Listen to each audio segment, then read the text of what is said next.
So hello everyone, आज हमारा फिर से नया क्लास स्टार्ट है। क्लास 11th मैंने उस दिन शुरू किया था, जिसका कि पहले चैप्टर का पहला पार्ट मैंने आप लोगों को बता दिया था। ये उसका दूसरा पार्ट है, जिसके बाद लगभग सिलेबस कंप्लीट समझिएगा।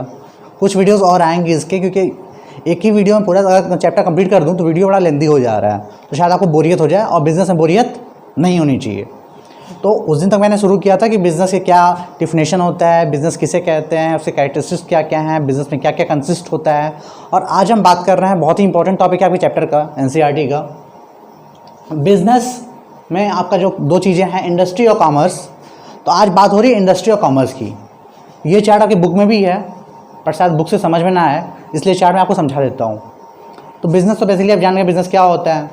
अब हम बात करते हैं इंडस्ट्री क्या होती है। कॉमर्स अभी जान देते हैं, अभी इधर इंडस्ट्री देख लेते हैं। इंडस्ट्री क्या होती है, तो बेसिकली आप ये जान लो कि जो भी रॉ मटेरियल्स होते हैं, हमारे जो भी रॉ मटेरियल्स हैं, उसे यूज़फुल बनाने का काम कौन करता है। ये पूरी प्रोसेसिंग, असेंबलिंग जो भी होती है, सब कहाँ होता है, इंडस्ट्री में होती है। जैसे कि अगर आपके पास सिर्फ एक पौधा दे दे धान का, तो क्या उसे खा सकते हो? नहीं खा सकते हो। उसे चावल बनाने का काम कौन करता है? इंडस्ट्री करती है। जो बीच का पूरा प्रोसेस होता है, ये इंडस्ट्री में ही होता है। ठीक है। इंडस्ट्री के तीन पार्ट्स होते हैं, तीन टाइप्स होते हैं, प्राइमरी, सेकेंडरी और टर्शरी। ये तो बड़ा सिंपल है, आप तीनों याद कर सकते हो कि हाँ प्राइमरी है, सेकेंडरी, टर्शरी है। प्राइमरी का क्या यूज़ होता है? प्राइमरी जो भी नेचुरल या फिर जो भी एनिमल से मिलने वाले जो भी रॉ मटेरियल्स होते हैं, उनको यूज़फुल बनाने का काम करती है। मीन्स आप जो मेन रिसोर्स है, उस रिसोर्स को आप यूज़ नहीं कर सकते हो। आप यूज़ कब करते हो कि जो प्राइमरी इंडस्ट्री यूज़ होती है उसे यूज़फुल बना लेती है। ठीक है। अब देखते हैं प्राइमरी में क्या है। तो प्राइमरी में दो चीज़ें हैं, एक्सट्रैक्टिव और जेनेटिक। अब एक्सट्रैक्टिव क्या होती है? जो एक्सट्रैक्ट करता है नेचुरल रिसोर्सेज को, जो भी आपके नेचुरल रिसोर्सेज होते हैं उनको एक्सट्रैक्ट करने का काम कौन करता है? प्राइमरी इंडस्ट्री करती है, सॉरी एक्सट्रैक्टिव इंडस्ट्री करती है, जो कि प्राइमरी में आती है। ठीक है। अब जैसे क्या होता है, माइनिंग्स होते हैं, माइनिंग शुरू हो जाती है। जो भी नेचुरल रिसोर्सेज हैं, रॉक्स हैं, उनको तोड़ने का, उनसे यूज़फुल चीज़ें निकालने का जो काम होता है वो इसमें होता है। अगला है जेनेटिक। अब जेनेटिक क्या होता है? तो जो भी रिसोर्सेज आपको एनिमल से मिलते हैं वो जेनेटिक में आते हैं। लाइक आपके डेयरी फार्म्स हो गए, पोल्ट्री फार्म्स हो गए, ये सब क्या होता है? ये सब जेनेटिक में आता है। ठीक है। अब आता है सेकेंडरी। अब सेकेंडरी आपका क्या करता है? प्राइमरी से बनी हुई चीज़ों को और आगे प्रोसेस करके उसको और यूज़फुल बनाने का काम करता है। अब देखते हैं वो कैसे करता है। तो सेकेंडरी में दो टॉपिक्स हैं, एक है मैन्युफैक्चरिंग, एक है कंस्ट्रक्शन। कंस्ट्रक्शन सिंपली आप जानते हो कि आप खुद कहते हो वहाँ कंस्ट्रक्शन काम चल रहा है, घर पे कंस्ट्रक्शन लगा हुआ है। बिल्कुल हाँ, वही कंस्ट्रक्शन है। जो भी आपके रोड्स बन रहे होते हैं, डैम्स बन रहे होते हैं, जो भी प्रोजेक्ट्स चल रहे होते हैं, वो सब कंस्ट्रक्शन में ही आते हैं। ठीक है। कंस्ट्रक्शन इतने में खत्म हो जाता है, लेकिन मैन्युफैक्चरिंग खत्म नहीं होता। मैन्युफैक्चरिंग यहाँ से शुरू होता है। अब मैन्युफैक्चरिंग पहले क्या होता है? एनालिटिकल। एनालिटिकल मीन्स क्या होता है? अलग करना। ठीक है। एनालाइज जो होता है, अलग अलग करके क्लियर करना। लाइक जो आपकी ऑयल रिफाइनरीज होती हैं वो क्या करती हैं? रिसोर्सेज में से डीजल अलग कर दिया, पेट्रोल अलग कर दिया, केरोसिन अलग कर दिया। तो ये जैसे एक एग्जांपल दिया ना ऑयल रिफाइनरी का, तो ये एनालिटिकल में आती है। नेक्स्ट देखते हैं सिंथेटिकल। अब सिंथेटिकल क्या होता है? चीज़ों को जोड़ जोड़ के बनाना। जैसे कई सारी चीज़ों को जोड़ के हमने बना दिया, लेकिन ऐसी चीज़ें नहीं कि वो चीज़ें उनका अपना खुद में एक रूप हो, नहीं, बनने के बाद वो तैयार होती हैं जो कि यूज़फुल हो जाती हैं। Like paint. अब पेंट में क्या कोई एक चीज़ मिली होती है? नहीं, कई सारे केमिकल्स मिले होते हैं। सीमेंट हो गया, एक चीज़ मिली होती है? बिल्कुल नहीं। प्रोसेसिंग। अब प्रोसेसिंग क्या होता है? जहाँ प्रोसेस्ड चीज़ें आती हैं, लाइक ऐसी चीज़ें जो एक स्टेप में तैयार नहीं होती, उनके लिए कई स्टेप्स को फॉलो करना पड़ता है, कई सारे प्रोसेस करने पड़ते हैं। लाइक शुगर है आपका, जो चीनी आप खाते हो, क्या वो एक स्टेप में बना है? बिल्कुल नहीं। शुगर कैन से शुरू हुआ, बीच में कई सारी प्रोसेसिंग हुई, अंत में आपके पास क्या आता है? White sugar. अगला है असेंबलिंग। अब असेंबलिंग कुछ हद तक सिंथेटिकल जैसा ही है। असेंबलिंग में मैं यही कहूँगा कि कई सारे पार्ट्स को मिला के एक यूज़फुल चीज़ बनाई जाती है, लेकिन दोनों में डिफरेंस क्या है कि असेंबलिंग में जिन पार्ट्स को आप जोड़ के बनाते हो, उन पार्ट्स की अपने आप में भी एक वैल्यू होती है। ठीक है। लाइक कंप्यूटर और टीवी जैसा होता है, लैपटॉप असेंबल करा दिया, सीपीयू असेंबल करा दिया, टीवी असेंबल करा रहे हैं, मीन्स पार्ट्स जोड़ के एक पार्ट्स तैयार कर रहे हैं। ठीक है। लेकिन क्या कंप्यूटर में अगर सिर्फ रैम है तो रैम की वैल्यू नहीं होती है? बिल्कुल होती है। रैम भी बिकता है मार्केट में। लेकिन जो पेंट बनाने का सामान होता है, क्या सिर्फ उसमें से एक सामान आप खरीदने जाओगे तो ईजिली मिलेगा? ईजिली उसकी वैल्यू होती है? बिल्कुल नहीं होती है। वो बनने के बाद पेंट जो होता है यूज़फुल होता है। ठीक है। तो ये हो गया आपका असेंबलिंग। अब आगे बात करते हैं टर्शरी पे। तो टर्शरी क्या होता है? टर्शरी वो सर्विसेज होती हैं जो कि प्राइमरी और सेकेंडरी इंडस्ट्री के लिए कंपलसरी होती हैं, लाइक ट्रांसपोर्टेशन, बैंकिंग, ये कुछ सेक्टर्स होते हैं इंडस्ट्री के, जैसे फाइनेंस इंडस्ट्री हो गया आपका, ये सब टर्शरी में आते हैं जो कि उसके लिए कंपलसरी होते हैं। अब हम बात करते हैं कॉमर्स की। भाई कॉमर्स क्या होता है? अब कॉमर्स वो चीज़ें हैं कि ये चीज़ें यहाँ से तो बन गई, इनको सपोर्ट देने का काम कौन करता है? कॉमर्स करता है। कॉमर्स में दो चीज़ें हैं, एक है ट्रेड और दूसरा है ऑक्सिलरीज ऑफ ट्रेड। ट्रेड समझते हैं, जो भी आप गुड्स होता है ना, आपका जो भी गुड्स है उनको आप बाय करते हो या सेल करते हो, परचेस करते हो या सेल करते हो, वो आपका ट्रेड में आ जाता है। अब ट्रेड होती हैं दो टाइप की, इंटरनल और एक्सटर्नल। इंटरनल ट्रेड क्या होता है भाई? जो भी ट्रेड्स आप अपनी कंट्री के अंदर करते हो, जैसे हम भारत के लोग हैं तो हम जो भी ट्रेड भारत में करते हैं वो इसके अंदर आ जाएगी, इंटरनल के अंदर।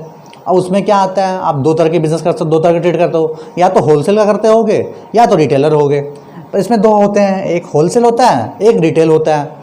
होलसेल मीन्स जहाँ बल्क में काम होता हो वो होलसेलर है, जहाँ फुटकर में काम होता हो एक या दो करके वो रिटेलर है, वो रिटेल हो गया।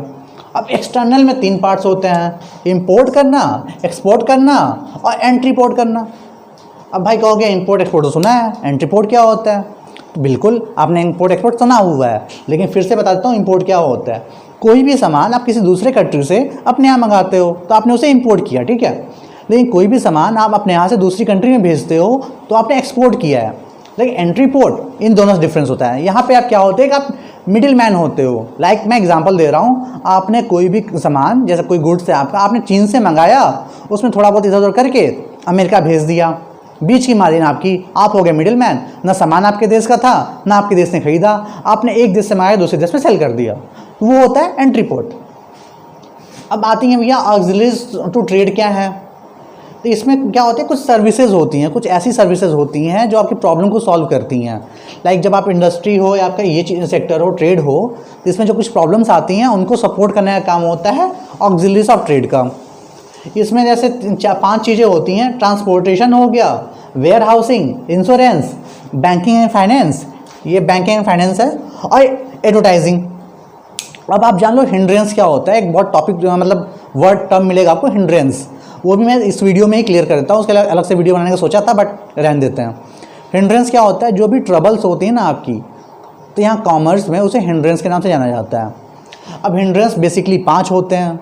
अब देखिए हिंड्रेंस का ऑक्सिलरी टू ट्रेड से बहुत गहरा नाता है, मतलब अच्छी रिलेशनशिप है, देख लीजिए। अब हिंड्रेंस ऑफ प्लेस मतलब जगह की समस्या। आप कहीं अगर मैन्युफैक्चर कर रहे हो या परचेस कर रहे हो, दूसरे का सेल करोगे ना, तो एक जगह से दूसरे को जाना हुआ तो उसमें आपकी हेल्प कौन करता है? ये ऑक्सिलरी जो है ट्रांसपोर्टेशन, ये आपकी हेल्प करता है। हिंड्रेंस ऑफ स्टोरेज, आखिर आपने गुड्स ले लिया तो स्टोर कहाँ करोगे? उसके लिए हमारा क्या है ऑक्सिलरीज में? वेयर हाउसिंग, जो कि आपकी स्टोरेज समस्या को शॉर्ट आउट करती है। अगला देखते हैं रिस्क। बिजनेस का सबसे मेजर वर्ड है और मेजर चीज़ है रिस्क। बिना रिस्क के कोई बिजनेस नहीं होता है। अब रिस्क के लिए क्या है आपके पास? आप इंश्योरेंस करा लो। इंश्योरेंस जो है आपका ये रिस्क के लिए है, ठीक है। आजकल तो लाइफ इंश्योरेंस और तमाम तरह के इंश्योरेंस हो रहे हैं, इवन अब तो सेल फोन का भी इंश्योरेंस हो रहा है, ठीक है। आगे आता है बैंकिंग एंड फाइनेंस। अब बैंकिंग एंड फाइनेंस क्या करता है आपका? जो आपका हिंड्रेंस ऑफ फंड्स है या हिंड्रेंस ऑफ फाइनेंस कह सकते हो, उसे शॉर्ट आउट करता है बैंकिंग एंड फाइनेंस। अब आता है आपका लास्ट हिंड्रेंस ऑफ नॉलेज। अब हिंड्रेंस ऑफ नॉलेज क्या है कि मीन्स आप कोई काम कर रहे हो तो आप ऐसा क्या करोगे कि वो सबके नॉलेज में जाए, क्योंकि जब तक किसी के पता नहीं रहेगा किसी को, वो आपके यहाँ क्यों आएगा? नहीं आएगा। तो हिंड्रेंस ऑफ नॉलेज को समस्या को सॉर्ट आउट करने के लिए आपने एक ढूंढा एडवर्टाइजिंग। अब एडवर्टाइजमेंट करते हैं लोग, जानते हैं लोग, करते हैं बेसिकली। तो ये टोटल है बिजनेस आपका, ठीक है। और यही है आपका इंडस्ट्री और कॉमर्स। आई होप वीडियो बहुत अच्छे समझ में आया होगा। मैं फिर से एक बार रिपीट करता हूँ, ध्यान से सुनिएगा। बिजनेस में दो चीज़ें होती हैं, इंडस्ट्री और कॉमर्स। इंडस्ट्री 3 टाइप की, प्राइमरी, सेकेंडरी, टर्शरी। प्राइमरी में 2 चीज़ें होती हैं, एक्सट्रैक्टिव और जेनेटिक। एक्सट्रैक्टिव में क्या होता है? जो नेचुरल रिसोर्सेज होते हैं वो हम लेते हैं। जेनेटिक में जो एनिमल रिसोर्सेज होते हैं वो लेते हैं। सेकेंडरी में 2 चीज़ें होती हैं, एक मैन्युफैक्चरिंग, कंस्ट्रक्शन। कंस्ट्रक्शन खुद में ही एक पूरा वर्ड है जो जिसकी परिभाषा आप खुद जानते हो, कंस्ट्रक्शन का जो भी काम हो रहा होता है, डैम्स बन रहे होते हैं, प्रोजेक्ट बन रहे होते हैं, कंस्ट्रक्शन में आ गया। अब आता है मैन्युफैक्चरिंग। मैन्युफैक्चरिंग के 5 स्टेप्स होते हैं। एनालिटिकल, जो कि चीज़ों को अलग अलग करके सही करते, लाइक ऑयल रिफाइनरीज हो गई। सिंथेटिकल, जो कि कई चीज़ों को मिला के एक अच्छा मतलब यूजफुल चीज़ बनाती है, लाइक सीमेंट और पेंट। उसके बाद आता है प्रोसेसिंग। प्रोसेसिंग यानी कई सारे स्टेप्स में जो चीज़ें तैयार होती हैं वो प्रोसेसिंग होता है, लाइक आपका शुगर हो गया। अब देखते हैं असेंबलिंग। असेंबलिंग क्या होता है? कई सारे पार्ट्स को मिला के एक यूज़फुल पार्ट तैयार करना, एक यूज़फुल चीज़ तैयार करना। लाइक हमने रैम और मदरबोर्ड और तमाम चीज़ों को एक साथ असेंबल किया और हमने CPU बना दिया, कंप्यूटर बना दिया, तो हमारा असेंबलिंग हो गया। अब देखते हैं कॉमर्स में। कॉमर्स में 2 चीज़ें, trade, auxiliaries of trade. Auxiliaries of trade यानी जो ट्रेड्स के लिए सपोर्ट करते हैं ट्रेड्स में, ठीक है। ट्रेड 2 टाइप के, इंटरनल, एक्सटर्नल। इंटरनल 2 टाइप का होता है, या तो आप होलसेलर हो या तो रिटेलर हो। एक्सटर्नल 3 टाइप का होता है, या तो आप इंपोर्ट करते हो या तो एक्सपोर्ट करते हो। अगर आप कंट्री से बाहर कहीं काम करते हो तो या तो आप इंपोर्ट करते होगे या तो एक्सपोर्ट करते होगे, लेकिन या फिर एंड रिपोर्ट भी कर सकते हो, लाइक एक कंट्री से मंगाया दूसरे कंट्री में भेज दिया। अब देखते हैं ऑक्सिलरीज ऑफ ट्रेड क्या है। तो वो वही होती है जो आपके हिंड्रेंस को, आपके ट्रबल को सॉर्ट आउट करती हैं। लाइक हिंड्रेंस ऑफ प्लेस को सॉर्ट आउट करना हो तो ट्रांसपोर्टेशन है। हिंड्रेंस ऑफ स्टोरेज को सॉर्ट आउट करना हुआ तो वेयर हाउसिंग है। हिंड्रेंस ऑफ रिस्क को सॉर्ट आउट करना होगा तो इंश्योरेंस है। हिंड्रेंस ऑफ फंड्स को सॉर्ट आउट करना होगा तो बैंकिंग फाइनेंस है। और हिंड्रेंस ऑफ नॉलेज को सॉर्ट आउट करना होगा तो आपके पास हिंड्रेंस एडवर्टाइजिंग है। That's all. तो बस ये छोटी चीज़ है। नोट्स जरूर बना लेंगे, नोट्स ही काम आने वाले हैं आपके। बाकी बुक को पढ़ते रहो, टेक्स्ट बुक पढ़ना बहुत ज़रूरी है। और वीडियो को लाइक कर दीजिएगा, वीडियो को शेयर ज़रूर करिएगा। और उसके सिर्फ इतना ही नहीं करना है आपको बुक फॉलो करना है। पूरे प्लेलिस्ट में से पहले भी मैंने एक वीडियो लाया था, वो आपको देखना है। That's all. पसंद आया हो तो फीडबैक ज़रूर दीजिएगा, कमेंट ज़रूर करिएगा वीडियो पे। Thank you so much.